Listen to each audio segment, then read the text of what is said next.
Πού έμπλεξε πάλι ο Ηρακλής ρε παιδιά? Πάμε να μάθουμε. Greek, Greek, Greek, Glossonauts.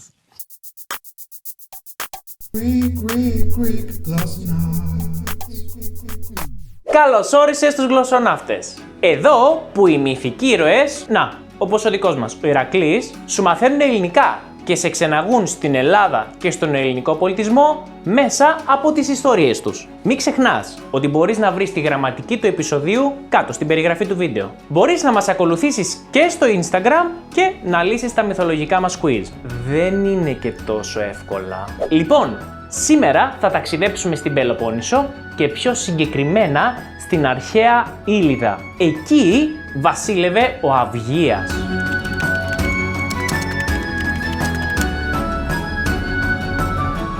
Ήτανε, λένε, γιος του θεού Ήλιου, όπως δείχνει άλλωστε και το όνομά του, που σημαίνει λαμπερός, και συνδέεται με την αυγή, το ξημέρωμα δηλαδή. Η Ήλιδα λοιπόν ήταν μια χώρα πλούσια και έφορη, με τεράστια λιβάδια, αλλά και αμύθιτους θησαυρούς. Είχε μάλιστα και ένα θησαυροφυλάκιο απόρθητο, που του είχαν φτιάξει οι καλύτεροι αρχιτέκτονες της εποχής για τον Τσιγκούνι βασιλιά. My precious. Η χώρα του Αυγία όμως ήταν πολύ γνωστή και για τα τεράστια κοπάδια προβάτων και βοδιών που είχε. Αναρρύθμιτα ζώα είχαν απλωθεί σε όλα τα λιβάδια της περιοχής. Κάθε χρόνο γίνονταν όλο και περισσότερα. Όπως καταλαβαίνετε, τα ζωάκια αυτά έτρωγαν πολύ και πήγαιναν συνέχεια τουαλέτα. Γέμιζαν δηλαδή τα λιβάδια με κακάκια. Όσο αυξάνονταν τα κοπάδια των βοδιών και των προβάτων του Αυγία, τόσο αυξάνονταν και η κοπριά στο βασίλειό του. Βουνά ολόκληρα από κοπριά σχηματίζονταν μέσα και έξω από τους στάβλους, αλλά και σε ολόκληρη τη χώρα. Oh my god, this place is full of shit! Ήταν κάτι τρομακτικό! Για να πάρετε μια ιδέα της φρίκης, εδώ βλέπετε ένα άγριο θηρίο να βρωμίζει τη χώρα του Αυγία. Οι κάτοικοι γρήγορα άρχισαν να εγκαταλείπουν την περιοχή και η χώρα άρχισε να ερημώνεται. Οι καλλιέργειες καταστρέφονταν. Αρρώστιες άρχισαν να εμφανίζονται. Αυτά τα νέα λοιπόν έφτασαν και στον Ευρυσθέα.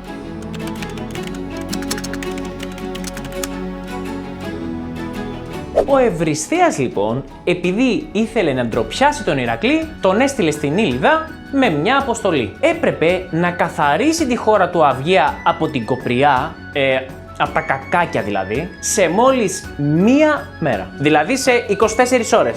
Και μάλιστα μόνος. Με τα ίδια του τα χέρια. Ο ήρωάς μας πήρε το απορριμματοφόρο του και έφτασε στην Ήλιδα προκειμένου να ολοκληρώσει την αποστολή του. Εκεί λοιπόν συνάντησε κάθε λογής ζώα.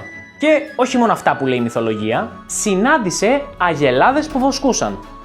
Συνάντησε ένα κοπάδι με πρόβατα. Συνάντησε 2 υποπόταμους. Συνάντησε μία μαϊμού που έτρωγε μπανάνα. Συνάντησε μερικά γουρούνια που κάνανε βόλτα. Συνάντησε έναν παπαγάλο που μιλούσε. Ηρακλή, πού είσαι ρε τρελέ μου? Συνάντησε έναν φιλικό ελέφαντα. Μέχρι και ένα άγριο λιοντάρι έτυχε να συναντήσει. Ο ήρωάς μας λοιπόν συμφώνησε μια αμοιβή με τον Αυγία χωρίς να του πει ότι τον έστειλε ο Ευρυσθέας. Είπαμε πως ήταν πονηρός ο Ηρακλής μας. Ένας σφίχτης με μπράτσα και πολύ μυαλό. Και κοίταζε να βγάλει και κάποιο δικό του κέρδος από αυτή τη βρώμικη δουλειά. Και η αμοιβή που συμφώνησε ήταν μεγάλη. Το 1/10 από τα κοπάδια του Αυγία ή ένα μέρος από το βασίλειό του. Γιατί ήταν πολύ βρώμικη δουλειά. Και οι βρώμικες δουλειές πληρώνονται καλά. Ο Αυγίας, αν και ήταν τσιγκούνης, συμφώνησε. Γιατί πολύ απλά δεν πίστευε ότι θα τα κατάφερνε ο Ηρακλής. Και έτσι άρχισαν οι δοκιμές. Αλλά αυτό που αντίκρισε ο Ηρακλής ήταν πολύ πιο δύσκολο από όσο νόμιζε. Σου έχει τύχει ποτέ να αφήσεις το δωμάτιό σου άνω κάτω? Να μην το καθαρίσεις δηλαδή για κανένα μήνα. Και να μπει μέσα η μητέρα σου και τρομαγμένη να πει «Θεέ μου, αυτό το δωμάτιο είναι σαν τους στάβλους στο Αυγία». Κάτι τέτοιο βίωσε και ο Ηρακλής. Στην αρχή λοιπόν ο ήρωάς μας πήρε τη σκούπα και άρχισε να σκουπίζει. Τίποτα. Τζίφος. Μετά πήρε τη σφουγγαρίστρα και άρχισε να σφουγγαρίζει. Πάλι, τίποτα. Δοκίμασε να απομακρύνει την κοπριά με το λάστιχο του κήπου. Χρησιμοποίησε ακόμη και την ηλεκτρική σκούπα. Μάταιος κόπος. Η ώρα όμως περνούσε και ο ήρωάς μας δεν ήξερε τι να κάνει. Ήταν απελπισμένος. Ο Ευρισθέας γελούσε μοχθηρά. Ήταν σίγουρος ότι αυτή τη φορά είχε στριμώξει τον Ηρακλή. Ο Ημίθεος όμως δεν το έβαλε κάτω και έβαλε το μυαλό του να δουλέψει. Αφού έκανε μερικούς υπολογισμούς, κατέστρωσε ένα σχέδιο. Θα έσκαβε ένα μεγάλο χαντάκι, το οποίο θα περνούσε μέσα από τους στάβλους και μέσα από τα χωράφια του Αυγία και μέσα σε αυτό θα διοχέτευε τα νερά από τα δύο μεγάλα ποτάμια της περιοχής, τον Αλφιό και τον Ποινιό. Και έτσι πράγματι ο καθαρισμός θα γινόταν από το νερό μέσα σε μία μέρα. Έπρεπε όμως να βιαστεί. Πήρε λοιπόν το φτιάρι του και άρχισε να σκάβει όσο πιο γρήγορα μπορούσε. 10, 9, 8, 7, 6, 5, 4, 3, 2, 1... Τα κατάφερε! Τα ποτάμια ξεχύθηκαν μέσα στο χαντάκι και παρέσυραν την κοπριά στη θάλασσα. Ο Ευρισθέας δεν μπορούσε να το πιστέψει. Ο ήρωάς μας λοιπόν, αφού τελείωσε και με κάποιες μικρές λεπτομέρειες, πήγε χαρούμενος να εισπράξει την αμοιβή του από τον Αυγία. Εκείνος όμως, τσιγκούνης καθώς ήταν, αρνήθηκε να πληρώσει και έδιωξε τον ήρωά μας με απειλές. Μια πολύ ωραία τουρκική παροιμία για το χρήμα είναι «Παρά iyi bir uşak, kötü bir efendidir». Το χρήμα είναι καλός υπηρέτης, όμως κακό αφεντικό. Ευχαριστούμε και έναν.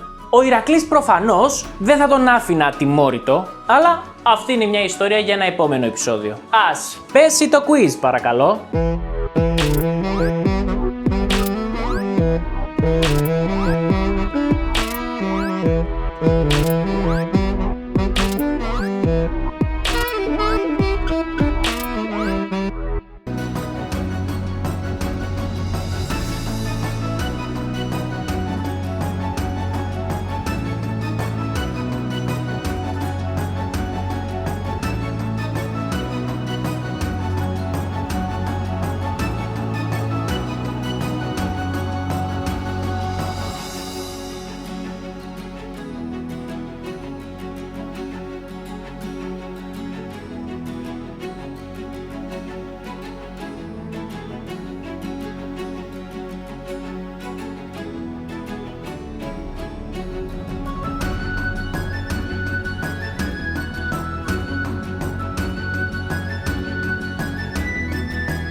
Αυτή ήταν λοιπόν η περιπέτεια του Ηρακλή στην αρχαία Ήλιδα. Αν σου άρεσε το επεισόδιο που μόλις είδες, σπάσε το κουμπί με τα likes μαζί με τον Ηρακλή και κάνε και μια εγγραφή γιατί έρχονται νέες περιπέτειες. Βρες μας και στο Instagram και προσπάθησε να απαντήσεις στα μοναδικά quiz που ανεβάζουμε. Τέλος, αν θες και εσύ να γίνεις γλωσσοναύτης, επισκέψου τη σελίδα μας και κλείσε ένα δωρεάν μάθημα ελληνικών. Είμαι ο Κωνσταντίνος και αυτό ήταν το Greek Glossonaut. Μέχρι το επόμενο επεισόδιο, να περνάς καλά!